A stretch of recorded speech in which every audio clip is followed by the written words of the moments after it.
Yo, welcome back to the Fish Tank, everybody. My name is Squidhead Joe, and in today's video, I got a reaction to Five Fingers Death Punch's "Wrong Side of Heaven" because I don't know why YouTube started recommending some military stuff. I guess because I've been trying to figure out some tips and stuff like that from law firms and other veteran YouTube accounts about how to get my disability increased, and like tips and pretty much laws and researching. YouTube started, I guess, suggesting people who are reacting to some, I guess, military songs.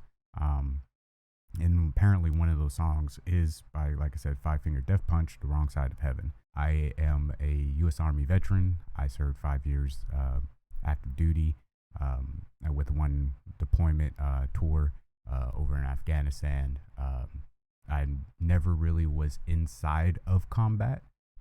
It was more of a, if anything, if you know what a B-HUD is, then I've had like a RPG, a rocket, or whatever land in close enough. Let's just say that close enough. If you guys don't know, I was stationed at Bagram. If anybody knows where that is at, that's pretty much where I did most of my tour. I actually got diagnosed with bipolar type 2, but I do have PTSD connected. Through fighting with the VA this year, they finally, I guess, kind of pushed the PTSD and the bipolar together. If you ever mess with the VA, then you would know. Let's just go ahead and hop into this reaction. All right, so I'm gonna try to keep the screen small. I might have to, in post editing, I probably won't mess with the audio, but I probably will have to I guess pause it from time to time, or I might have to cover up the video a little bit or something like that, because I'm assuming, but DMCAs and all that stuff has been a little crazy. This song has been, and I imagine people are still getting copyrighted claim, whatever. So we'll just see how it goes, because I'm kind of fairly new to doing this whole reaction stuff. Go ahead and jump into it. Ones that you love the most are the ones willing to fight for you. I would agree with that. I often tell my fiance this when we're talking about like friends or people who say they love you, or whatever. Usually and this is something that my dad used to say all the time, is that when he was still alive with us, that I would even fight you for you. Like the people who are going to sit there and tell you, hey, you did something wrong, you messed up, or whatever. You should be able to feel that sting a little bit, because they're going to criticize you or give you constructive criticism because they love you and care about you. They're not going to sugarcoat stuff. You know what I mean? They're not going to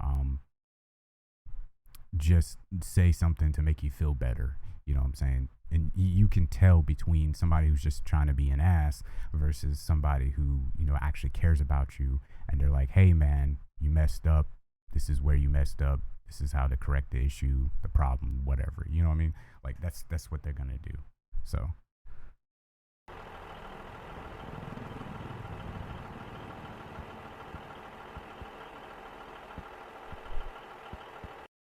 I will say that I'll give it a little, I guess, backstory. And again, I'm sorry if this video ends up coming out to be long.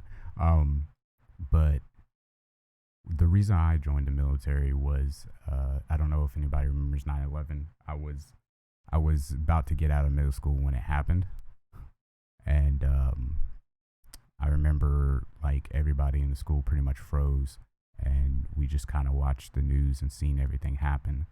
And I don't know if my sister or brother remembers this, but one night at home, when we first went over there, and like all the news was covering, our involvement over there when we first, went to Afghanistan, Iraq, and stuff. I remember, sitting with my family in my parents' bedroom, the news and stuff like that. And I think that's when the first inklings, because I was probably going into high school. Yeah, I was in high school by then. And I just remember like, hey, I want to protect my family, from this kind of stuff. I love them, etc. So that's one of the reasons why I ended up joining the military. Another reason was there was nothing really in my hometown to I lived in North Carolina. There was really nothing there for me. And I was like, well, I'm not going to have any personal time, and I'm not going to be really making that much money. A kid that's in high school or just getting out of high school, like making minimum wage, probably working at like Burger King, because at the time we didn't even have a Walmart. That's how bad it was. We didn't have a Walmart. We didn't have a shopping center really or anything like that. So the only places was working at a grocery store on or off base, or working at like McDonald's or Burger King. You know what I mean? And that's not going to be enough money for somebody starting out with like no education outside, high school and stuff like that. Like I wasn't going to find a really good job or be able to go to college or anything like that. And especially since my college grades weren't, my grades weren't really that good in high school anyway. It's a wonder how I survived in the past. And then on top of that, it was like I had no opportunity, you know what I'm saying? And at least being in the military, from my dad, who was a Marine, he retired, and my brother at this point had already joined the Air Force. So I wanted to go Air Force, but the Air Force recruiter was kind of like a douchebag, to be honest. So I went, into the military through the Army, and I ended up being a 25 Bravo, which is an information technology specialist. It was pretty much a glorified help desk person. So yeah, I just think it's interesting. Cheers. There are 300,000 homeless veterans sleeping on the streets. The numbers rising. Again, to put this in perspective, this is from 2014. It's crazy to me. This is from 2014. I've seen a lot of, even around where I'm at with, a big military base in Tennessee, you still see, homeless people. I've seen it because a lot of times when you get out, whether, you're receiving some kind of compensation or disability, whatever, from the military, or, you just do your few years and get out. Once you don't have that routine of waking up at dark 30 to PT and go to work and all that stuff, and it's like kind of mandatory because you signed a contract or whatever, it's hard to get transition to civilian life. And I will say that, at least for me, when I was getting out back in 2013, they had stuff set up to help you transition into civilian life, but it was almost as they were checking a box. You know what I'm saying? Because of numbers like this and stuff like this, it seemed like they were just doing something to check a box. Like, hey, we did what we're supposed to. Like, one of the things is set up a email that looks professional. Set up a resume that, looks like a professional resume. You know what I'm saying? So that way they can say, oh, we did what we could. You should be able to get a job, or at least some kind of occupation, because you had a decent resume and you had, a professional email, you had a phone, stuff like that. Like, and then when you get out, like, yeah, you had some good different types of jobs that you had to do, whether it be janitorial, whether it be, your MOS, but sometimes your MOS doesn't translate to civilian work. And sometimes it does, but it's hard to find that civilian work when you don't have certificates or degrees or something like that. It's still hard. Some companies are more open. They will take a veteran because they have that work ethic and stuff, even regardless if they don't have the certificates or whatever for a job position. But 9 times out of 10, you're still gonna have to eventually get it, even if they hire you. You know what I'm saying? Some places, they will still take you because, like I said, your military service, you've had that experience for X amount of time. You know what I'm saying? Sometimes the experience can sometimes outweigh, your stuff. But there's still a lot of people that, like I said, like certain jobs just don't translate to civilian world. So you got that, and then you're not doing, like I said, waking up, going to PT and stuff like that all the time. So when you get out, you have nothing. You don't have a source of steady income anymore, because at least for me, it took like 2 months for my compensation to kick in. And even then I was making like, I think it was $800 or $900 a month. And even in a low cost of living area, that's not enough. Luckily, during that time I was going through a separation slash divorce. And then on top of that, I had met my fiance around that time. So luckily, it put a lot of weight and struggle for her. But, you know what I'm saying? We were able to pretty much work it out and get to where we are right now. But if I didn't have her, I would have had to go back home and live with my family. But how could I do that when my mom and dad's at the time's health was failing, and my sister was already, taking care of them, and she had a child. So it's like, where do I go? And I would have been homeless.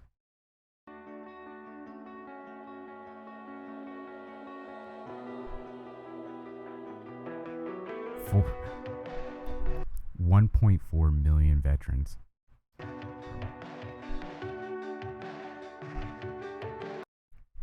And more than 60%, 67% of the homeless veterans serve the countries for at least 3 years. And that's the thing. A lot of contracts, like my initial contract was like 3 years and like 33 months or 13 months or something obscure like that.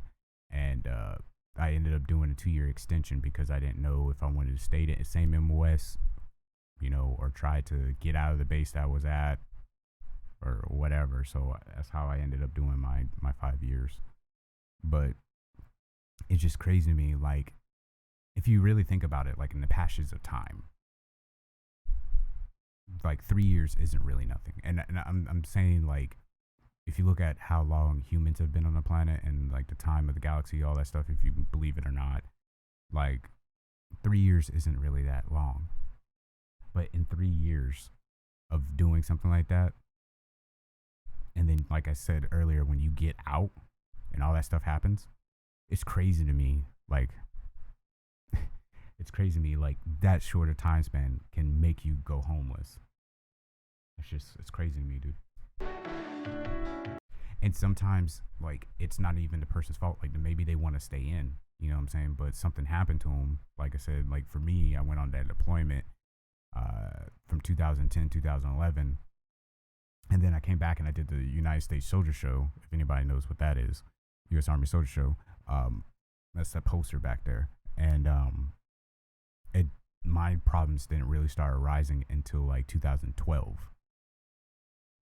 So that was like somewhat of a year difference of me being back for like all my mental issues and everything to really hit me. Like I was already dealing with like mental issues and stress and sleepless nights, all that stuff, and headaches and everything. But because I was on that, you know what I'm saying, and because y'all don't know, I do hip hop dance, like the happiness of me being able to dance and tour around or whatever made me feel a little bit better.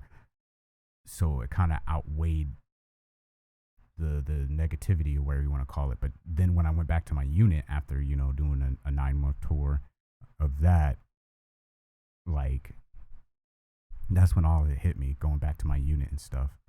And that's when I got diagnosed with, like I said, the bipolar type 2. And that's when I was told, like, since we can't trust you with a weapon and you're a soldier, and when it comes down to it, that's the whole point, is for you to be able to hold a weapon and defend your country. Since you can't hold a weapon because you have a mental illness of, you know, bipolar, PTSD, whatever, like, you can no longer be a soldier. So we're just going to kick you out, pretty much. And yeah, I get benefits and stuff, but when you're forced out, like I said, like some people do 3 years, but they're forced out. And then they become homeless because they don't have anything set up. And like I said, when you're transitioning out, yeah, you have some classes and stuff like that. But if you've done any classes, or if you even done it yourself, you already know, like, it's just like them checking a box. It's nothing serious at all. You know what I'm saying? It's nothing that's actually really taken serious. Some people in the classes and stuff might take it serious because they realize the gravity of the situation, but some people don't. And the classes, and at least when I was getting out, again, stuff might have changed, but between the instructors and what it was actually set up, like it wasn't enough. There was not enough education given, in my personal opinion. But, you know, every base is different. Every class situation is different. People, you know what I'm saying, can go through the same scenario and be, you know, perfectly fine with it. And sorry for pausing it so much. It's already like so long.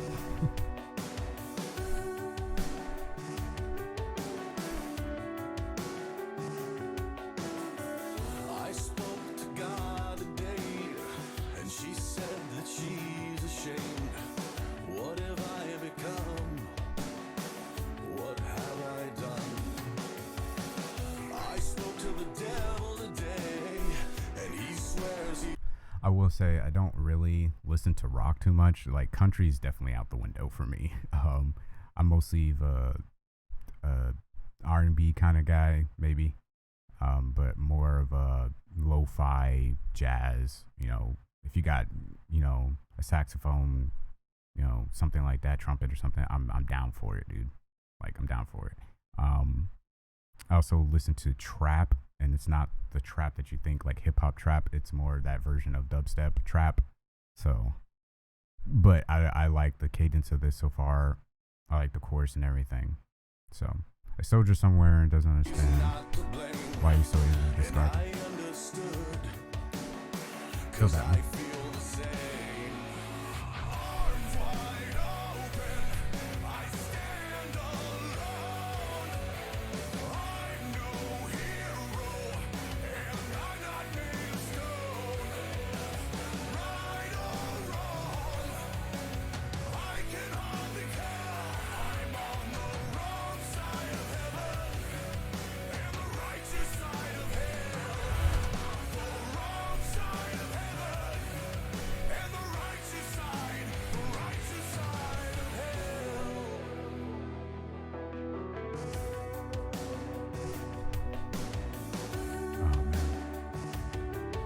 Before we get into this, while I was deployed, I don't think I mentioned this in the other reaction that I did. I'm not even sure if I'm gonna post that one because that one turned out to be so long, and it's gonna be hard to edit.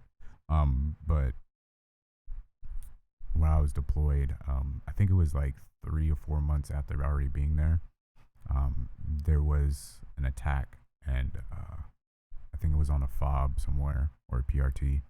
One of the two, somewhere. I'm not wholly entirely sure. But where I worked at, we were working with like the 2-star general and everything. That's one of the plaques that I have for 101st. We worked, you know, at that level, in the high command, where you want to call it. And usually when something happens, you know, we were kind of right there to receive stuff. And there was a soldier who got gravely wounded, and they went around and asked if there was anybody, you know, who can, you know, donate blood, because he needed, you know, transfusion and stuff. So this is the awesome thing about the military. And my whole office, we had to leave somebody behind. But my whole entire office, we all stood up and said, we'll do it. But you can't like leave the help desk unmanned. So me and several other soldiers, we went to the place to give blood. We were turned away, unfortunately, because, well, some of us were, because we weren't his right blood type. And but it's crazy when you see something like that visually toned. We found out like a week later that all the people who gave blood allowed him to be flown out to Germany, and they flew his family in. And because of all the blood donations and stuff, he was able to stay alive long enough for his family to, you know, spend some time with him and stuff before he passed. And it's I haven't really told that story too much. But yeah, it's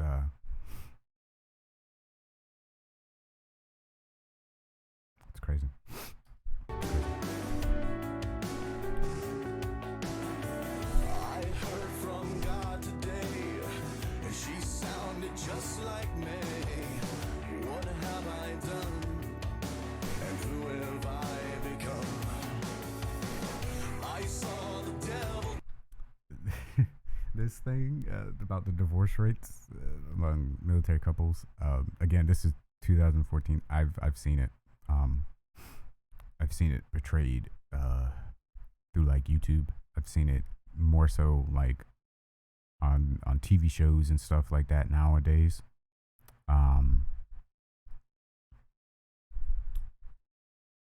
And since we live, me and my fiance still live like near a military base, and she has a lot of friends on like Facebook and social media and stuff like that, and gets posted all the time.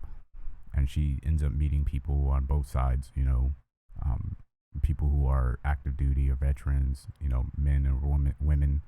And when she hears their stories, you know, about, you know, the other halves leaving them because they were in the military, because maybe they have some mental issues, or because, you know, they're gone, they keep deploying, you know, 3-4 deployments, stuff like that. And she always looks at me and she's like, I don't understand. You know what you were signing up for. You know, the person was in the military, all that stuff. And it's hard, man, to say, because when I was deployed and stuff, I didn't really have anybody like this, like married or anything like that. I know how it is when you're over there and then you come back. Like I said, I came back for the soldier show, so I came back a little bit early.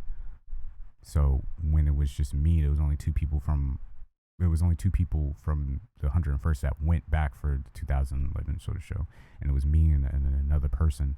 And after dealing with what I deal with, and I might have to put at the end of this video, or somehow put up my story about, you know, me, what happened.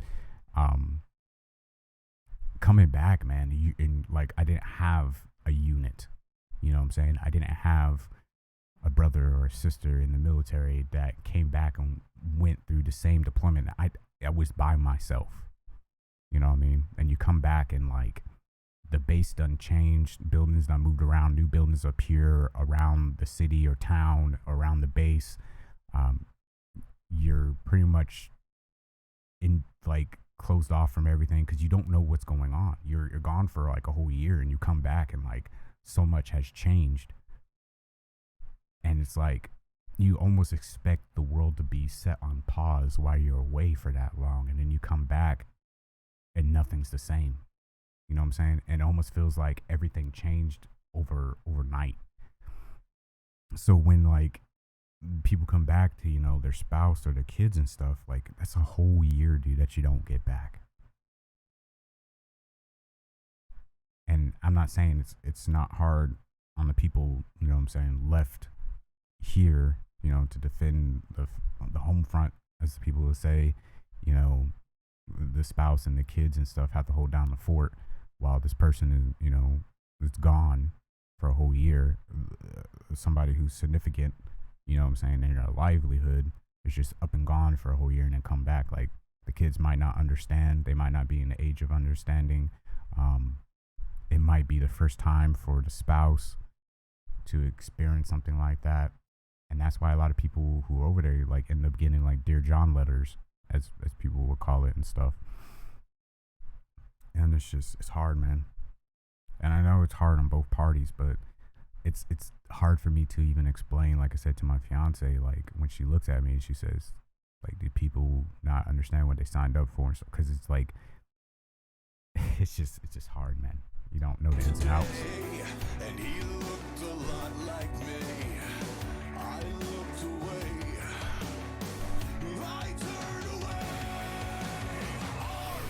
It's sad because that kid looked like that it might be the the age of his daughter now, that's an old photo that he was looking in the Humvee, so that might not even be like the accurate photo, and that's the only thing he has, dude. He's homeless, and that's the only like personal effect he has, other than the clothes on his back.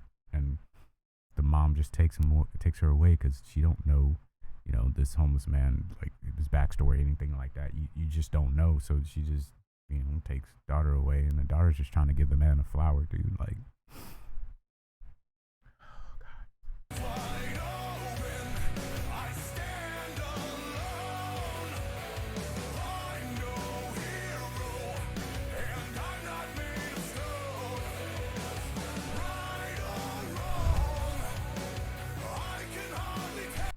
Estimated 460 veterans suffer from post-traumatic stress disorder. You know, the funny thing is that I've had people who've been in this type of scenario look at me and tell me, oh, you never took a life, so how can you have PTSD? How can you be mentally disabled? Stuff like that. You know, you just had, you know, like I said, the rocket land outside the like. But you can get PTSD from anything. It's post-traumatic stress, man. You can get PTSD from a car crash, you know what I'm saying? Or almost drowning like in a swimming pool or something. You know what I mean? Like, you don't have to be in a firefight. You can go through a situation like I did and be perfectly fine. Or you can go through a situation like I did to where this event is so stressful. And if you look up, long story short, if you look up what causes bipolar type 2, like the perfect breeding ground to have that, and you're already in a bad state, and you go through something like I did, and it's like you don't even know, first deployment, you don't even know if you can trust the people to your left or right, and you're taught to not trust anybody who doesn't wear the uniform, and you can't even trust the people that wear the uniform. Then you tell me, like the VA tells me, it's not connected. It's not service connected. You don't have PTSD. People tell me you don't have. I'm on the wrong side of heaven and the righteous side of hell. The wrong side of heaven and the righteous side of hell.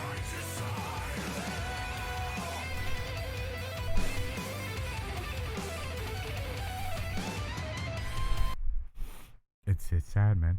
And then like this guy is doing this. That's how I felt when I came back, man. Because by the time I came back from the soldier show, there was nobody really left in the unit that deployed with us. The only people that were kind of there were kind of people that were med boarding out or didn't go. They were on the rear duty. They didn't go on their deployment. So I had nobody really to talk about. And there was many times where I wanted to do this. I wanted to yell and scream. And then, like I said, if it wasn't for my fiance, I probably would have been homeless. I wouldn't have been able to. Going through the separation divorce, my other half, like, ran up bills, all this stuff or wherever. Like, that's still somewhat, you know, debt is on me because like, the only thing I could do was just separate the stuff to put on both of us. And that was the quickest and easiest way to get stuff done. So I wouldn't have been able to get a place. I wouldn't have been able to go through some of these programs, you know, and get a place or work a job, you know, stuff like that. Like, it's crazy, man.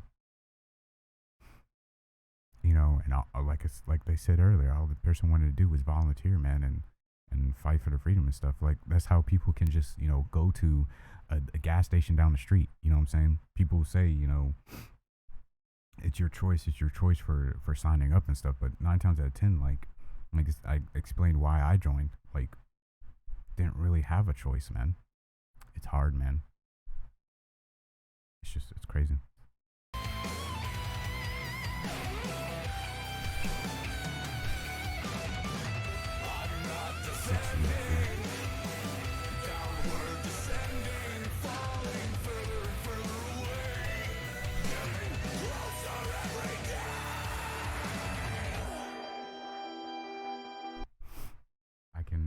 I can relate to this, and I already see what's about to happen. I'll share a story in a minute, but um,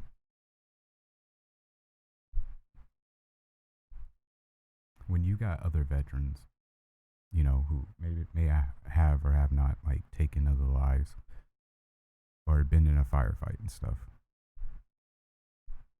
or active duty personnel, and they look at you and be like, "There's nothing wrong with you. You're perfectly fine." When you're walking around and like people even often ask my fiance like, "What's wrong with him? Why isn't he coming out with you? Why, you know?" And she tells them I'm a veteran and stuff like that, and they treat her differently. Like, "Well, why are you still with him? You know what I'm saying? What's wrong with him? He needs to go work. He needs to go do this, do that." And it's like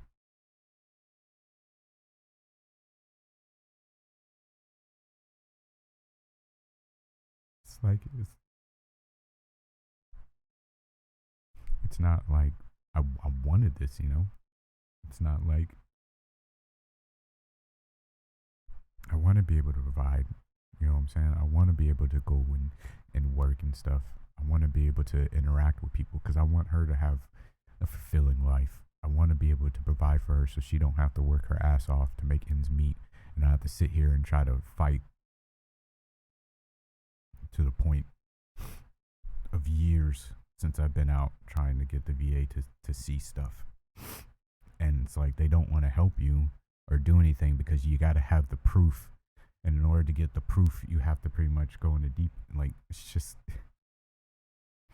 or just have a significant amount of evidence, like being in a firefight, stuff like that. Like, people, they just fly under the radar, dude, because they don't care. Like, unless you were in a significant firefight or obvious, like, hey, you were fucked up. But, like, if you don't have anything like that and trying to prove it, they just look at you and be like, "You're perfectly fine, dude. You never, like, I'm the expert. You never went through this. You never went through that. You're not like this guy. You're not like that guy who's been in a dozen firefights on so many, like," and you're just like, bro, like nobody cares. Like, nobody.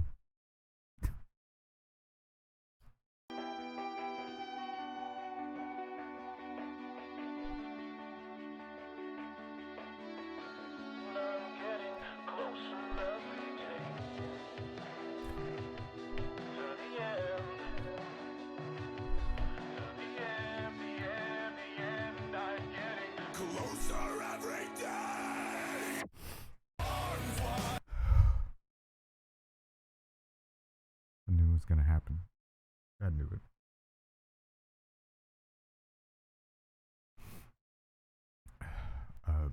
At the beginning of this year, I I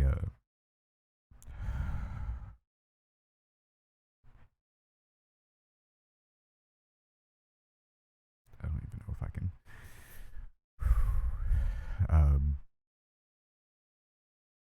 At the beginning of this year, me and my fiance got into it pretty big about some stuff that I'm just not going to disclose. But it got to the point to where I've tried, you know, committing suicide in the past. I wanted to commit suicide because of it.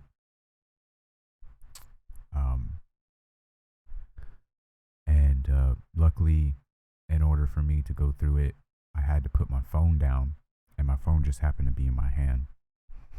And I don't know what made me do it, but I ended up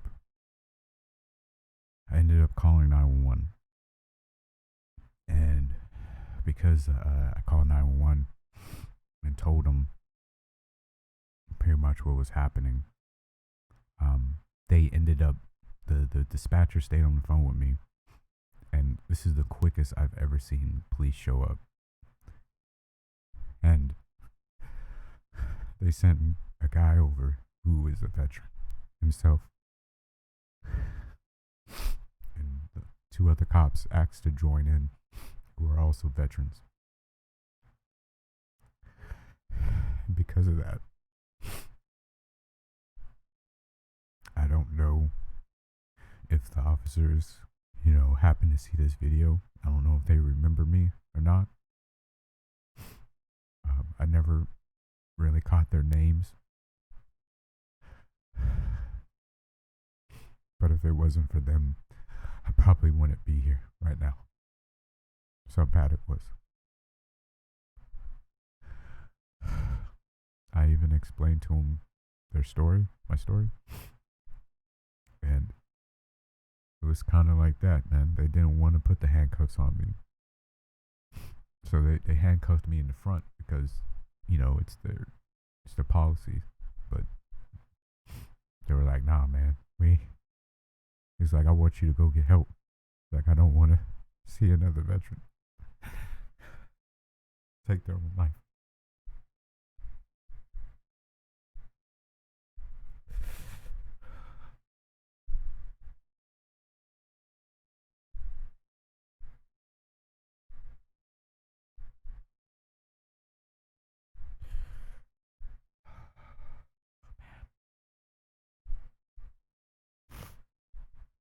I don't know how I'm gonna end up ending this, dude.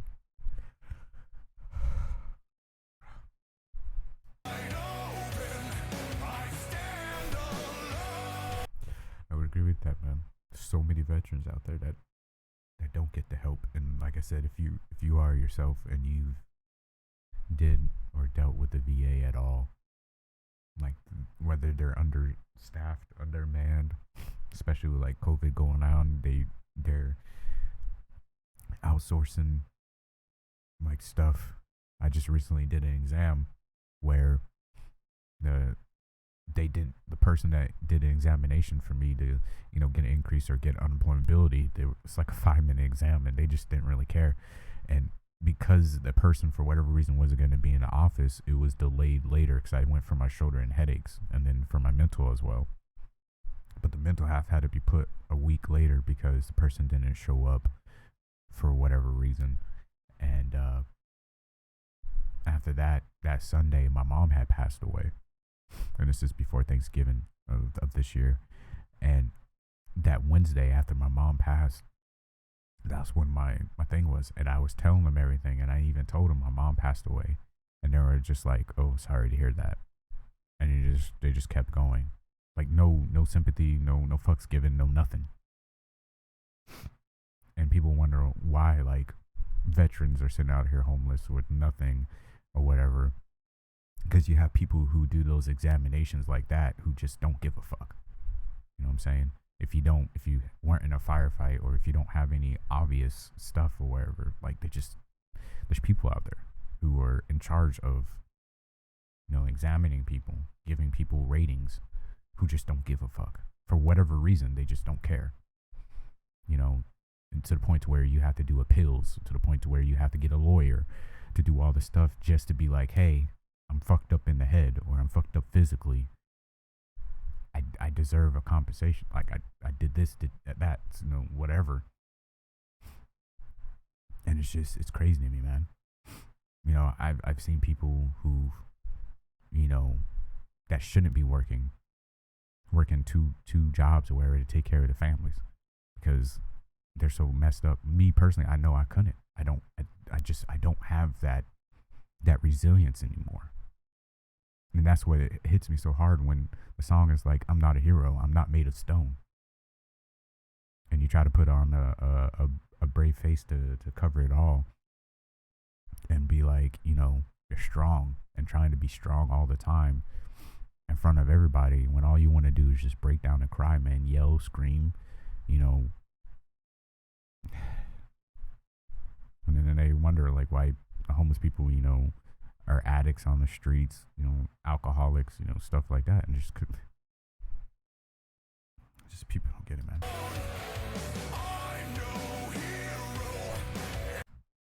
And that's the truth, man.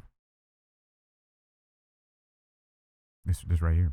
Veteran Administration have resources to serve only a fraction of. That's what I was saying. I don't know if it's because they're undermanned or. And then you got like I said, the pandemic going on right now. You got all this stuff, and like, bro, like I just.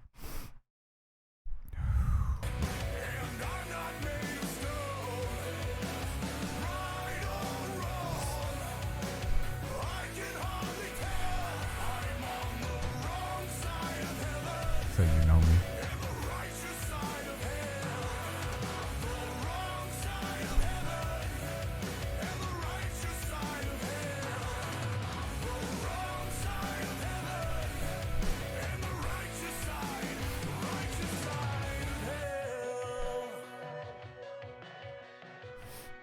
saved my life. That's what he said though.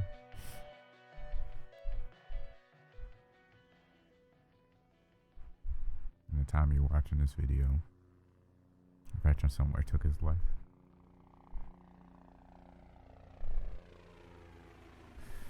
5,000. 5,000 a year. It's a veteran every 2 hours.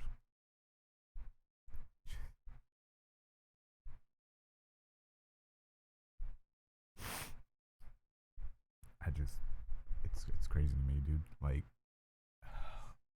I'm gonna leave a link to this song in the description, and you can go here and follow all the organizations and stuff if you want to support.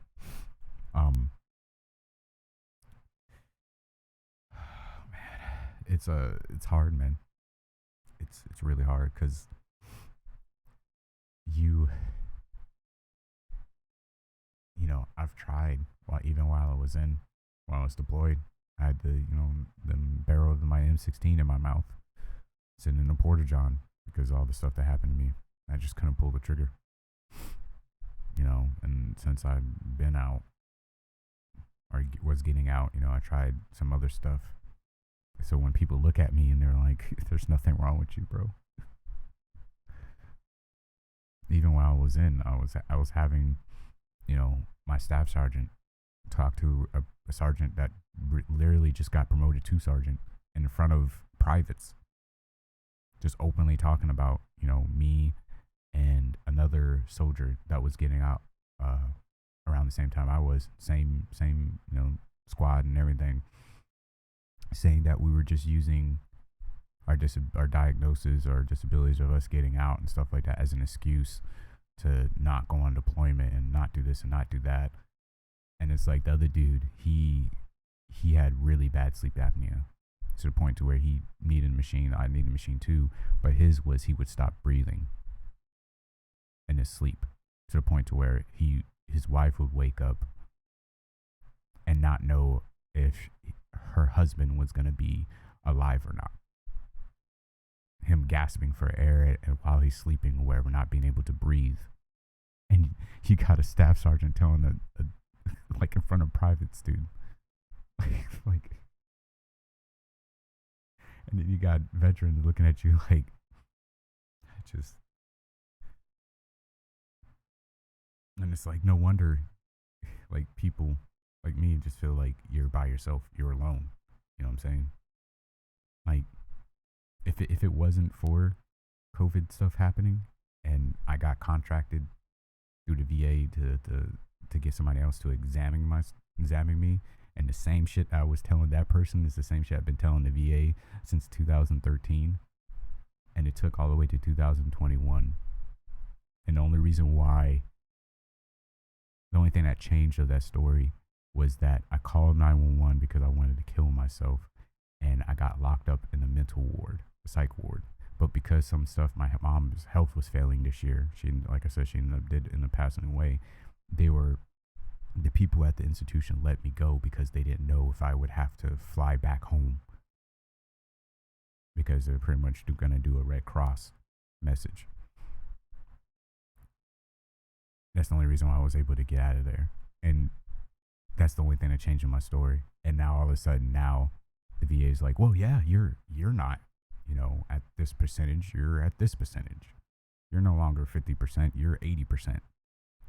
And the only thing that changes that. So it takes something like that, like you have to get, just in order to get some help, because you can't go out and work, because if you do, you either want to do that to yourself or do it to other people. And it's like, well, you have no history of this. You have no proof of this. You never did this. You never did that. So it takes me, in order doing it, it's too late then. But that's the only time they want to do anything. And like I said, most of these people don't care. The examination, like, they don't care, because when you leave, they just do whatever. Like 9 times out of 10. Most people don't care. And it's crazy to me, man. And then on top of that, they're undermanned. But they're the only really way for us to get, you know, compensation for our services, or being disabled, or what I'm saying, getting some financial help or something. Because it's like, would you want somebody that volatile that's supposed to be 80% disabled, and you have them at 50% disabled for X amount of time, but you want them to go out in the workforce? And most of the time, the programs they got is only for people to go into housing or something like that, to get a job, to go into the workforce. But some people shouldn't be working. I'm just going to throw it out, whether it be physical, mental. Some people just can't cope and just can't go back into society. But most of these programs, if you look at them, they're to do that. They're pretty much rehabilitation, like to go back out. And some people can pull it off. My fiance knows some people who've been through, multiple deployments and stuff like that. And she's friends with their wives, and the men are still, working two jobs or wherever. And they're at 80% or higher or something like that, like 85% or something. And they're still, working or whatever, bringing in money because they don't want their family have to worry and work and stuff like that. But just imagine the mental toll on that kind of person. Yeah, that person might be strong. They might be on medication, therapy, stuff like that. But not everybody is like that. You know what I'm saying? Some of us get knocked in the mud and can never really recover out of the mud. You know what I'm saying? And then when you're like me, where you don't have a brother or sisters in arms where you can really lean on, you know what I'm saying? I don't have anybody physically here. I know some people, that I talk to, like Discord or, doing my streams and stuff like that, who've, served and stuff. But I don't have like phone numbers where I can call up and be like, hey man, X, Y, and Z happened. I don't have anybody from the deployment that I can do that. Like, I don't have any of that support or anything.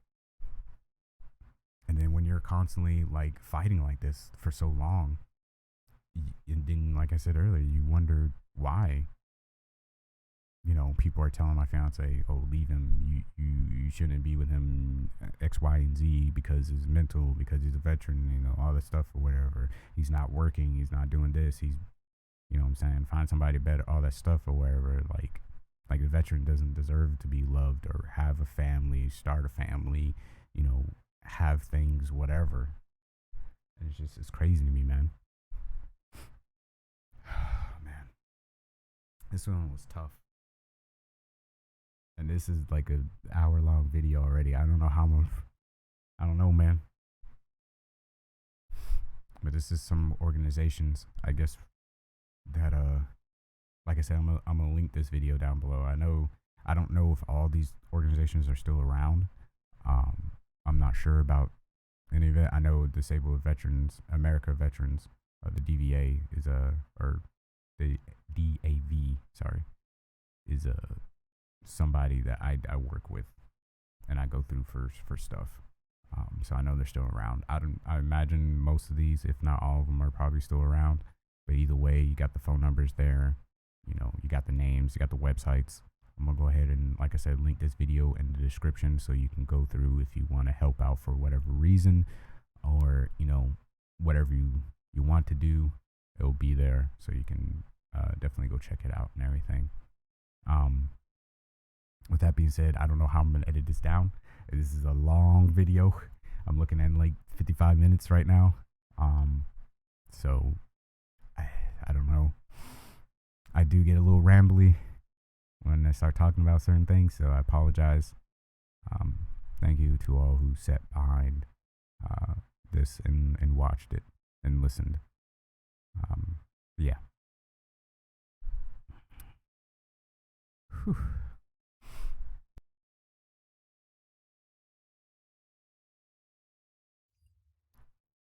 And it's just kind of hard, man, because it's like, what is anybody really gonna do? You